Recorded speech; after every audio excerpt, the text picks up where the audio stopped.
بھائی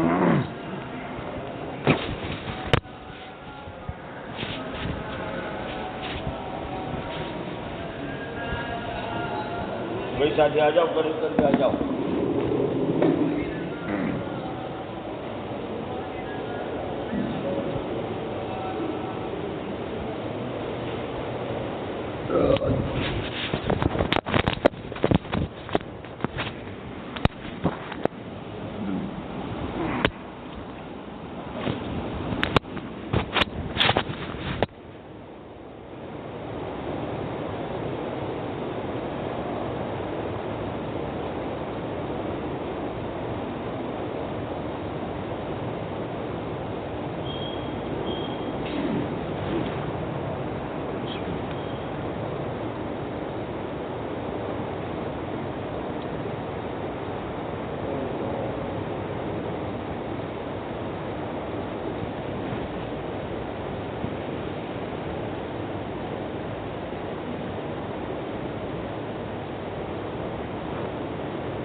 الحمد لله وكفى وسلام على عباده الذين اصطفى أما بعد فأعوذ بالله من الشيطان الرجيم بسم الله الرحمن الرحيم وما أرسلناك إلا رحمة للعالمين صدق اللہ العظیم.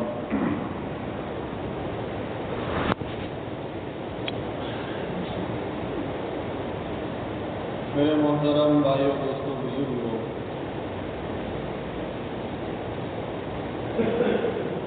جیسا کہ گزشتہ کل میں نے آپ لوگوں کے سامنے یہ بات عرض کی تھی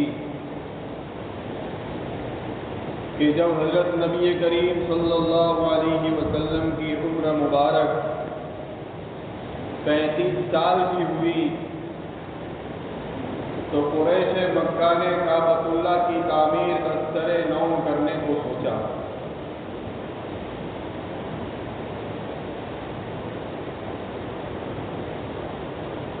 اور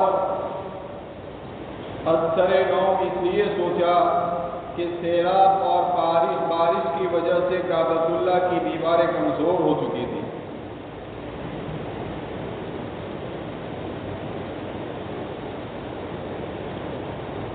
ظاہری بات ہے جب کسی چیز کو نئے سرے سے بنانا ہو تو پہلے اس چیز کو توڑنا بھی پڑتا ہے. تو کعبۃ اللہ کو منہدم کرنے کی بات آئی، کعبۃ اللہ کو توڑنے کی بات آئی تو سب لوگ گھبرا رہے تھے، پریشان ہو رہے تھے، اس لیے کہ وہ آنکھیں بھی موجود تھی جنہوں نے ابرہہ کا انجام دیکھا تھا کہ وہ بھی کعبۃ اللہ کو توڑنے کے لیے ہی آیا تھا. تو لوگ یوں سوچتے تھے کہ اگر ہم نے کعبۃ اللہ کو توڑ دیا تو کہیں اللہ کا غضب ہمارے اوپر نازل نہ ہو. یہ کشمکش میں تھے، اسی میں پریشان تھے. تو ولید بن مغیرہ جس نے سب سے پہلے کودار اٹھائی اور کعبۃ اللہ کے پاس اس نے یہ دعا کی کہ اللہ تو ہماری نیتوں سے واقف ہے، تو ہر ایک انسان کے دل کے حال کو جانتا ہے. ہم کوئی دین سے منحرف یا پھرے ہوئے نہیں ہیں، بلکہ ہمارا ارادہ اچھا ہے، نیکی کا ہے، اور ہم تیرے اس گھر کو اور بھی زیادہ خوبصورت بنانا چاہتے ہیں. یہ کہہ کر اس نے کعبۃ اللہ کو منہدم کرنا شروع کیا.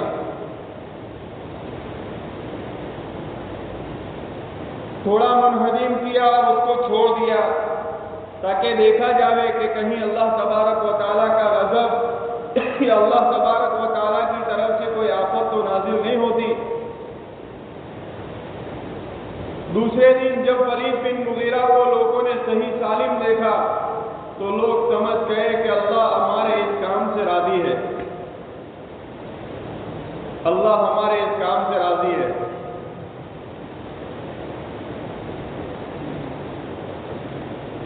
آگے انہوں نے پھر منہدم کا کام شروع کیا، یہاں تک کہ وہ قواعد ابراہیم تک کعبۃ اللہ کو لا دیا۔ یہاں میں ایک بات یہ کہتا چلوں کہ کعبۃ اللہ کی تعمیر کے سلسلے کے اندر ایک روایت تو یہ ہے کہ کعبۃ اللہ کی تعمیر کل 5 مرتبہ ہوئی، اور بعض لوگ بزرگوں کا کہنا یہ ہے کہ ابتدائے اسلام سے لے کر کل 11 مرتبہ کعبۃ اللہ کی تعمیر ہوئی ہے۔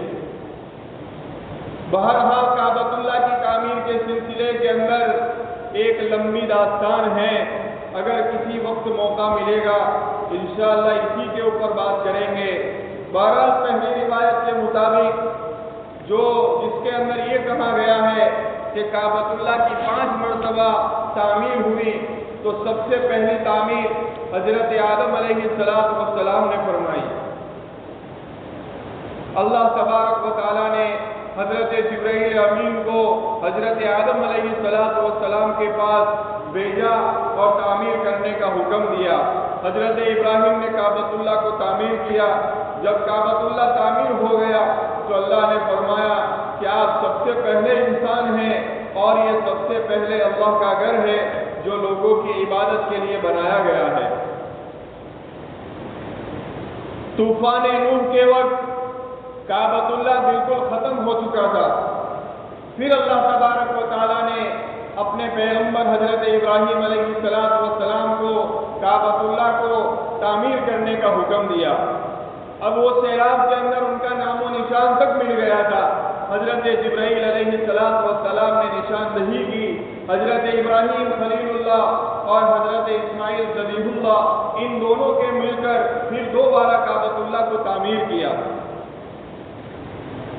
تیسری مرتبہ یہ قریش مکہ نے تعمیر کیا، جس وقت آپ صلی اللہ علیہ وسلم کی عمر مبارک 35 سال تھی۔ چوتھی مرتبہ حضرت عبداللہ ابن زبیر نے تعمیر کیا، اور 5ویں مرتبہ حجاج بن یوسف نے کعبۃ اللہ کو تعمیر کیا۔ تو ایک روایت کے مطابق 5 مرتبہ، دوسری روایت کے مطابق 11 مرتبہ۔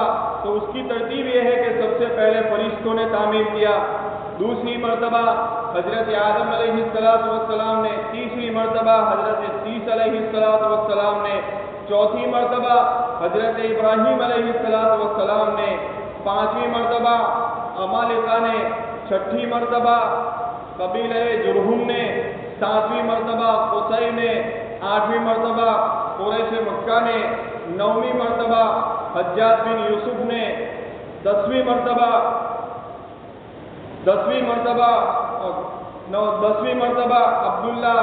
عبداللہ ابن زبیر نے، اور 11ویں مرتبہ سلطان کر کے کوئی بادشاہ تھا انہوں نے۔ اس اعتبار سے یہ کل 11 مرتبہ کعبۃ اللہ کی تعمیر ہوئی ہے۔ حضرت ابراہیم علیہ السلام کی جو تعمیر وہ بغیر مٹی اور بغیر چونے کی تھی، یہاں تک کہ پہلے پہل تو کعبۃ اللہ کے اوپر کوئی چھت بھی نہیں تھی، اور ان کا کوئی لکڑی کا دروازہ بھی نہیں تھا۔ دروازے کے طور پر مشرقی جانب حضرت ابراہیم علیہ السلام نے ایک کشادہ سوراخ کر دیا تھا، جس سے کعبۃ اللہ کے اندر جانے کا راستہ معلوم ہو سکے۔ بعض روایتوں کے اندر ہے کہ کعبۃ اللہ کی تعمیر 5 پہاڑوں کے پتھر سے کی گئی۔ اس میں طور سینا ہے، طور زیتا ہے، لبنان ہے، جودی ہے اور ہیرا ہے۔ یہ 5 پہاڑوں کے پتھر سے کعبۃ اللہ کی تعمیر کی گئی۔ قریشی تعمیر کے بعد حضرت عبداللہ ابن زبیر کی تعمیر کو بڑی اہمیت حاصل ہے، اس لیے کہ انہوں نے کعبۃ اللہ کی تعمیر کے لیے چونا منگوایا تھا، خاص طور پر وہ یمن سے منگوایا تھا، اور جب کعبۃ اللہ کی تعمیر ہو چکی تو انہوں نے اس کے اوپر مشک چھڑوایا تھا، مشک کی خوشبو ان کے اوپر چھڑوائی تھی۔ اور بعض روایتوں کے اندر لکھا ہے کہ کعبۃ اللہ کے اوپر سب سے پہلا غلاف حضرت عبداللہ ابن زبیر نے رکھا، اور وہ دن اتنا خوشی کا دن تھا کہ لوگوں نے کئی غلام آزاد کر دیے، اور لوگوں نے اپنے اونٹوں کو ذبح کیے، اور عبداللہ ابن زبیر نے سب سے پہلے بغیر چپل کے ننگے پیر کعبۃ اللہ کا طواف کیا، اور ان کے ساتھ ساتھ بہت سارے قریش نے بھی بغیر چپل کے کعبۃ اللہ کا طواف کیا۔ بہرحال حضرت عبداللہ ابن زبیر کی تعمیر کو اپنی جگہ کے اوپر ایک بہت بڑی اہمیت حاصل ہے۔ حضرت عبداللہ ابن زبیر ایک بہت اونچے اعلیٰ مقام کے صحابی رسول ہے۔ مکہ میں ہجرت کے بعد مدینہ کے اندر سب سے پہلا پیدا ہونے والا بچہ یہ عبداللہ ابن زبیر ہے۔ عبداللہ ابن زبیر جب پیدا ہوئے، سارے صحابہ کرام نے تکبیر اللہ اکبر کا نعرہ بلند کیا۔ حضرت عبداللہ ابن زبیر پیدا ہوئے، حضرت نبی کریم صلی اللہ علیہ وسلم کی خدمت کے اندر لایا گیا۔ آپ نے ان کو اپنی گود کے اوپر رکھا، کھجور منگوائی، تہنیت کی اور آپ کے منہ کے اندر رکھی۔ عبداللہ ابن زبیر وہ صحابی رسول ہے جن کو یہ شرف حاصل ہے کہ ان کے منہ کے اندر سب سے پہلی جانے والی چیز یا صلی اللہ علیہ وسلم کا لعاب دہن ہے۔ پھر آپ نے ان کو دعائیں دی، اپنا ہاتھ ان کے جسم کے اوپر پھیرا۔ بعض لوگوں کا کہنا یہ ہے کہ عبداللہ نام بھی حضرت نبی کریم صلی اللہ علیہ وسلم نے رکھا تھا۔ یہ عبداللہ ابن زبیر حضرت ابوبکر صدیق کی بیٹی حضرت اسماء کا بیٹا ہے۔ ہجرت کے موقع کے اوپر جب ہجرت کر رہے تھے، نبی کریم ابو جہل نے ان کو تماچا مارا تھا، لیکن انہوں نے بڑے صبر کے ساتھ ان کا مقابلہ کیا تھا۔ تو بہرحال یہ کعبۃ اللہ کے تعمیر کے سلسلے میں بات ہے کہ ایک روایت کے مطابق کعبۃ اللہ کی تعمیر 5 مرتبہ ہوئی، اور ایک روایت کے مطابق کعبۃ اللہ کی تعمیر 11 مرتبہ ہوئی۔ تو انہوں نے قریش مکہ نے جب کعبۃ اللہ کی تعمیر شروع کی تو سب سے پہلے ان کی اس کعبۃ اللہ کو انہوں نے منہدم کیا، یہاں تک کہ وہ قواعد ابراہیم تک آ گئے۔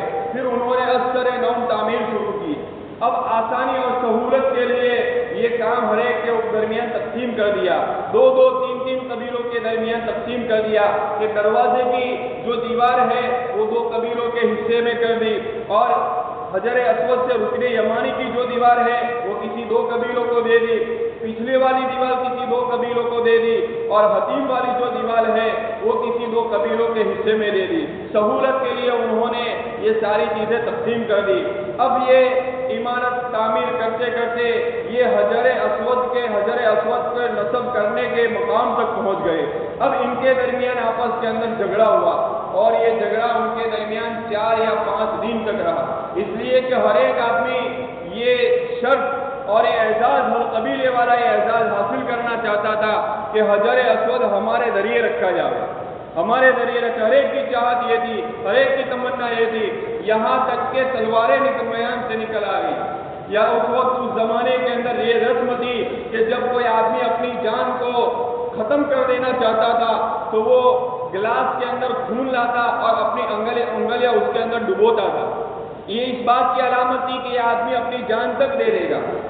اس موقع کے اوپر بھی یہ رسم ادا کی گئی۔ پھر یہ 3 4 5 دن تک اس کی تعمیر کا کام بند رہا۔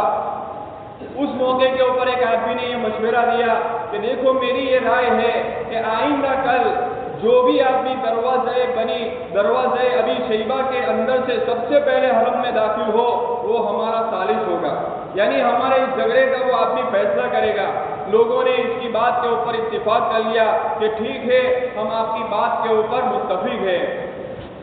دوسرے دن قبیلے کے بڑے سردار اپنے وقت کے اوپر پہنچ گئے، اور منتظر سے کون آ رہا ہے، اچانک اس دروازے سے حضرت نبی کریم صلی اللہ علیہ وسلم داخل ہوئے۔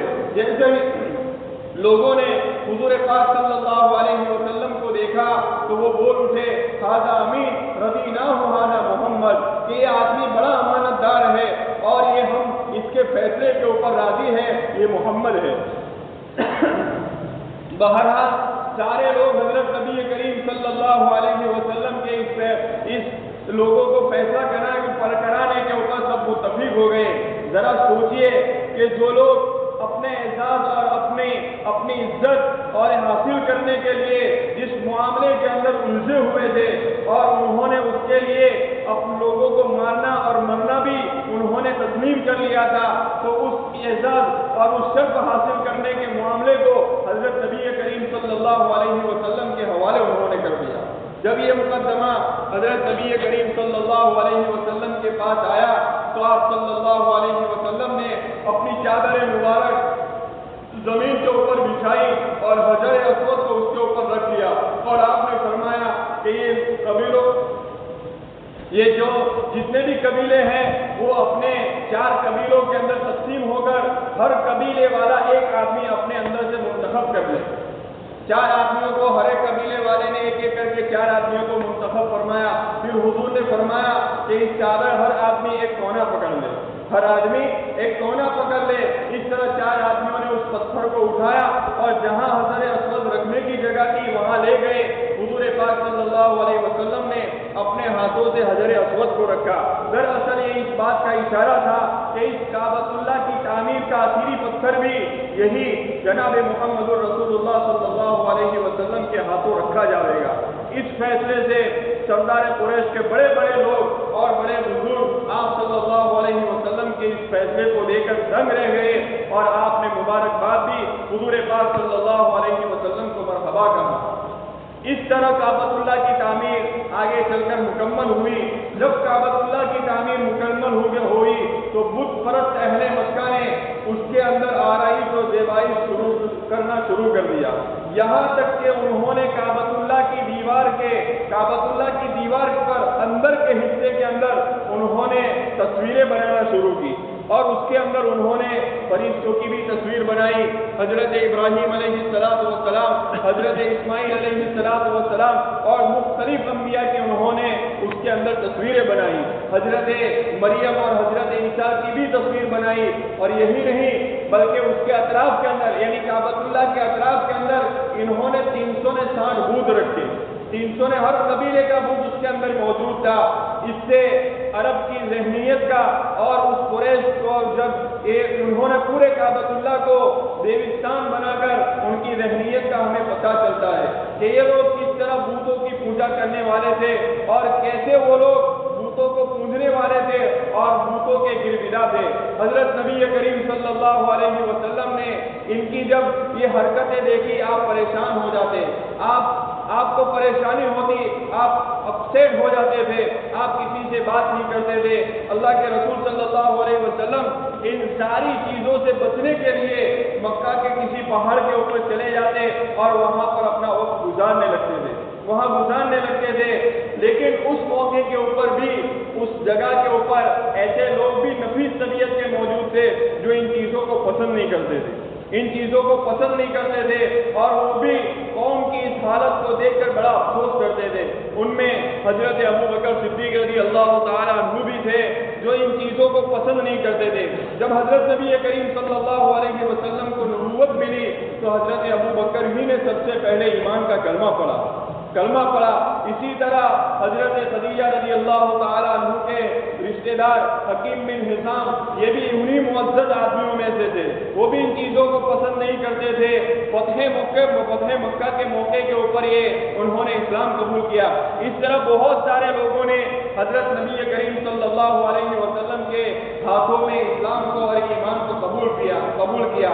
اگرچہ کعبۃ اللہ بت پرستی کا اور بتوں کا گاہ بنا ہوا تھا، لیکن حضرت نبی کریم صلی اللہ علیہ وسلم نے کبھی بھی کسی بت کو سجدہ تک نہیں کیا۔ آپ صلی اللہ علیہ وسلم نے کچھ سجدہ نہیں کیا۔ اب قریش مکہ نے اس بنا کے اوپر کہ ہر ایک سے اپنی ایک شان ہو جاوے، امتیازی شان کے لیے انہوں نے ایک قاعدہ قرار کیا، اور یہ قاعدہ انہوں نے اختیار کیا کہ حج کے ایام کے اندر قریش کے لیے عرفات کے میدان میں جانا کوئی ضروری نہیں ہے، اور جو لوگ باہر سے آ کر کعبۃ اللہ کو طواف کریں ان کے لیے ضروری ہے کہ وہ قریش کا لباس پہن کر طواف کریں، اور اگر وہ قریش کا لباس نہیں پہنتے تو ان کو ننگا طواف کرنا پڑے گا۔ یہی وجہ تھی کہ ننگا طواف کرنے کا رواج وہاں پر عام ہو گیا تھا۔ اللہ کے رسول صلی اللہ علیہ وسلم نے ان بری باتوں کے اندر اور برے کام کے اندر کسی بھی خاندان والے کو اللہ کے رسول صلی اللہ علیہ وسلم نے ساتھ نہیں دیا، کوئی ساتھ نہیں دیا۔ اللہ کے رسول صلی اللہ علیہ وسلم نے کبھی بھی حضور پاک صلی اللہ علیہ وسلم نے اپنے منہ کے اوپر شراب نہیں لگائی، کبھی آپ نے شراب نہیں پی، اور کبھی دیوی دیوتاؤں کے نام پر چڑھائے جانے والے اور ذبح کرنے والے جانوروں کو اللہ کے رسول صلی اللہ علیہ وسلم نے کبھی بھی نہیں کھایا۔ لہو و لعب کی مجلس سے اللہ کے رسول صلی اللہ علیہ وسلم ہمیشہ ہمیشہ کے لیے دور رہتے تھے، ہمیشہ ہمیشہ کے لیے دور رہتے تھے، یہاں تک کہ وہاں پر یہ بنو جرہم کی شہوت، اس بنو جرہم کی شہوت کو اس طرح اجاگر کیا گیا کہ وہاں ایک اس قبیلے کی ایک عورت تھی جس کا نام غالباً نائلہ بتایا جاتا ہے، وہ اپنے نیم کپڑا، اور بالکل ایسا لگتا تھا کہ کپڑا پہنا ہی نہیں، نیم پوریا کپڑا پہن کر وہ اپنے حسن کی نمائش کیا کرتی تھی، نمائش کیا، اور اسی حالت کے اندر وہ کعبۃ اللہ کی طواف کرتی تھی، کعبۃ اللہ کا طواف کرتی تھی۔ ان کو دیکھنے کے لیے بڑا مجمع جمع ہو جاتا تھا، بڑا مجمع جمع ہو جاتا تھا۔ انہی مجمع سے ایک آدمی جس کا نام اصحاب بتایا جاتا ہے، اس کو تو حد سے آگے بڑھ گیا، 10 درازی سے بھی آگے نکل چکا۔ ہونا تو یہ چاہیے تھا کہ کعبۃ اللہ کی حرمت کرنے والے کو سزا دی جاتی، لیکن وہ بنو جرہم جن کے قبیلے کی یہ عورت تھی، یہ نشے کے اندر، بالکل شراب کے اندر بڑے مست تھے، انہوں نے نائلہ اور اصحاب کا عشق و محبت کے اشعار انہوں نے بڑے فخر کے ساتھ بیان کرنا شروع کیے۔ اور یہی نہیں بلکہ جب یہ دونوں مر گئے تو ان لوگوں نے، بنو جرہم نے ان دونوں کا پتلا بنایا اور ان کو حسن و عشق کا مظہر قرار دے کر ان کی پرستش کرنا شروع کی، اور یہ بت آب زمزم کے کنویں کے پاس انہوں نے نصب کیا، انہوں نے نصب کیا۔ اس طرح انہوں نے بہت وہ چیزیں جو اللہ کے رسول صلی اللہ علیہ وسلم کو بالکل ہی یہ ساری چیزیں حضور پاک صلی اللہ علیہ وسلم کو پسند نہیں تھی، آپ یہ ساری چیزوں سے دور ہی رہتے تھے۔ جاہلیت کی رسم کے اندر بھی حضور پاک صلی اللہ علیہ وسلم کبھی شریک نہیں ہوئے۔ ایک مرتبہ بچپن کا واقعہ ہے کہ حضور پاک، اب اس زمانے کے اندر عرب کے اندر یہ دستور تھا کہ قصے کہانیاں کا مجلس عام تھی وہاں پر، اس زمانے کے اندر، زمانے جاہلیت کے اندر یہ چیزیں عام تھی، اس لیے رات کو جب لوگ اپنے کام کاج سے فارغ ہو جاتے کسی ایک آدمی کے مکان کے اندر جمع ہو جاتے تھے، اور جو ان کے اندر مہارت رکھتا تھا وہ اپنی داستانوں کو سنانا شروع کرتا تھا، یہاں تک کہ راتوں رات لوگ بڑے شوق و ذوق کے ساتھ اس کی کہانیاں سنتے تھے۔ ایک مرتبہ نبی کریم صلی اللہ علیہ وسلم کو بھی ایسی مجلس کے اندر جانے کا شوق پیدا ہو، خیال آیا، آپ وہاں جانے کے لیے تشریف لے گئے تو راستے ہی کے اندر کوئی شادی کا جلسہ تھا، آپ صلی اللہ علیہ وسلم اسی کو دیکھنے کے لیے کھڑے ہو گئے، آپ کی آنکھ لگ گئی، آپ سو گئے، جب آپ اٹھے تو صبح ہو چکی تھی، ایسا ہی ایک واقعہ دوسرے موقع کے اوپر بھی پیش آیا تھا۔ 40 سالہ زندگی کے اندر 2 واقعے ایسے اس کی مجلس کے اندر شرکت کرنے کے حضور پاک صلی اللہ علیہ وسلم کے خیال کے اندر آیا تھا، آپ گئے بھی میں، لیکن اللہ تبارک و تعالیٰ نے آپ کو بچا لیا۔ تو اللہ کے رسول صلی اللہ علیہ وسلم ان ساری چیزوں سے ان سے دور رہتے تھے۔ البتہ پورے سے مکہ کے جو اچھے کام ہوتے تھے، یعنی جو لوگ اچھا کام کرتے تھے، ان کے اندر آپ صلی اللہ علیہ وسلم ان کے ساتھ شریک رہتے تھے۔ جیسے کہ پورے سے مکہ عاشورہ کا روزہ رکھتے تھے تو آپ صلی اللہ علیہ وسلم بھی عاشورہ کا روزہ رکھتے تھے، تو جو بھی اچھے کام ہوتے حضور ان کے ساتھ ان کے شریک ہوتے، لیکن جو برائی کے کام ہوتے تھے اور جہاں میلے لگتے تھے بتوں کے نام کے اوپر، اللہ کے رسول صلی اللہ علیہ وسلم کو یہ ساری چیزیں بالکل ناپسند تھی، اور اس سے زیادہ کوئی چیز حضور پاک صلی اللہ علیہ وسلم کو زیادہ ناپسند نہیں تھی، یہاں تک کہ حضور پاک صلی اللہ علیہ وسلم لات و عزا کی قسم تو بعد ان کا نام سننا بھی آپ کو پسند نہیں تھا۔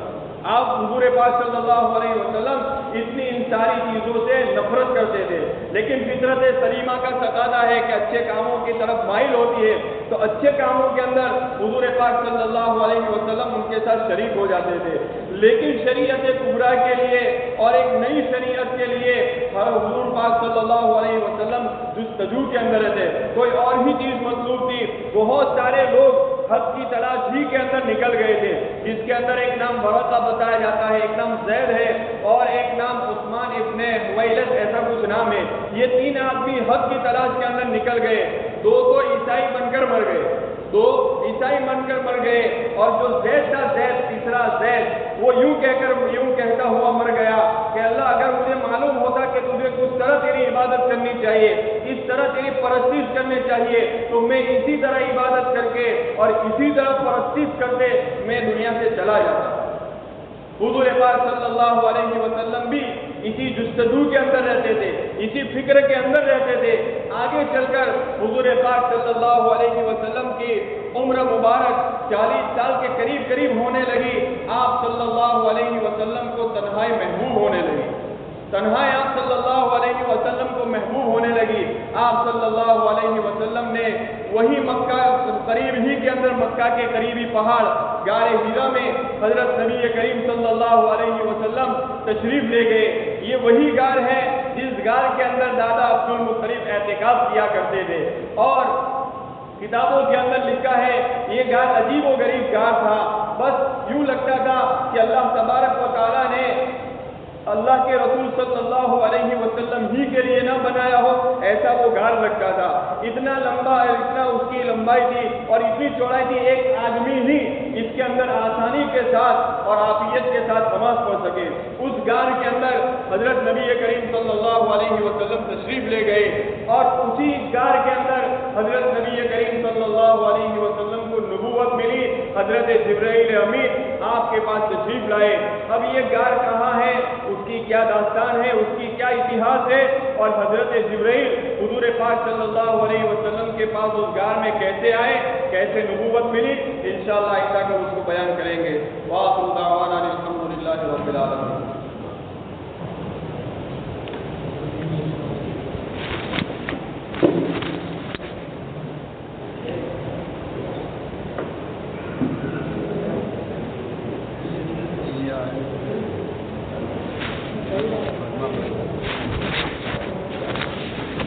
کیا صحیح